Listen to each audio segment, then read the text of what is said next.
The most annoying thing about that film and the most infuriating thing is that Tom Cruise still looks great.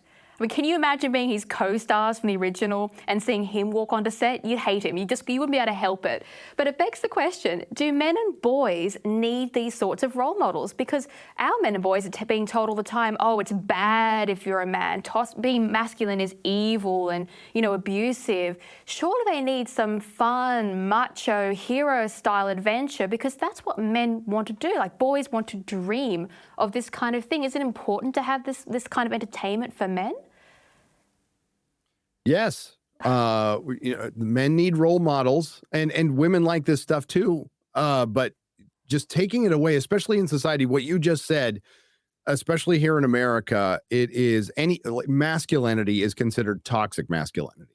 And it is frowned upon even to this day in Hollywood, which is a very sad thing. One of the things that has killed Star Wars is there's no male energy in it anymore. And it's a boys brand. Same thing with Marvel. They've removed the male energy and it's a boys brand. It's okay to have boys brands and girls brands. You can't make everything for everyone, because then you make it for no one. Well, I think I've watched that film about 5 times. I watched it 3 times whilst flying to and from Europe with not any music, because I was in one of those terrible cramped in seats, but I still loved it, even if it's a male energy film. And that film does not say women can't be firefighter pilots. It doesn't say that. It just says, look how cool this is. And I would have been furious if they'd replaced Tom Cruise with some girl or made him a sad, disempowered old man, which is what they tend to do this time. I think he was embodying a hero, someone who knows the difference between good and bad and goes and does their job without having all these massive conversations in the middle of it all. It's sort of like the old comic book hero, really. Do we need to see heroes on screen again? And I don't mean sad, pathetic men who are struggling with themselves and, the women are taking over from them. I mean heroes in any kind of gender, just actual normal heroes. Yes. Take, Joseph Campbell's hero's journey, when he mapped that out. The reason that works, it's worked through mythology. I mean, it predates him, of course, is because it's a story that's worked for thousands of years. And it will still work. I'll bring it up again. Sorry if you haven't seen it. Godzilla -1 has a great hero's journey, and it's got men and women working together. I'm a big fan of egalitarianism, and I would love to see it more. I hate seeing one character or another being undressed just to build to build up another character. It's lazy writing. What you do is you make us care about the characters, and the hero in my favorite movie of the year is a movie I didn't understand the language. I had to read it. Godzilla -1, and it's got the best protagonist I've seen all year, and his journey is fascinating. And when you guys get a chance to see it, go see it.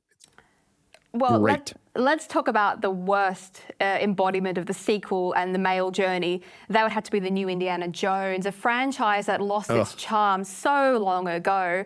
I feel sorry for Harrison Ford. I mean, I know why he did it, but that was an embarrassment to not only the movie industry, but also to men. It's effectively saying, oh, you're tired, you're past it, here's a new young girl to take over your role from him. This isn't what we should be showing. It's not entertainment, for one. Is it depressing as a man to see that as your journey, that Hollywood thinks that's your future? Really depressing. And it's not. I reject this concept completely, but watching my favorite hero from when I was a kid, I'm a Gen Xer, so we all pretty much grew up loving Indiana Jones, loving all the movies, seeing Harrison go back to that to basically be a sad old man being dragged around by an insufferable, and it flopped, as it should have. And it's such a sad way to go out. And, I reject the concept of this movie. No Spielberg, no Lucas, no Indiana Jones. And Disney has produced 13 movies this year, and none of them have hit $1 billion. So in 2019, they had 7 films hit $1 billion. So Disney's taking it on the chin because this horrible storytelling is finally being rejected by audiences. And it's because people are waking up.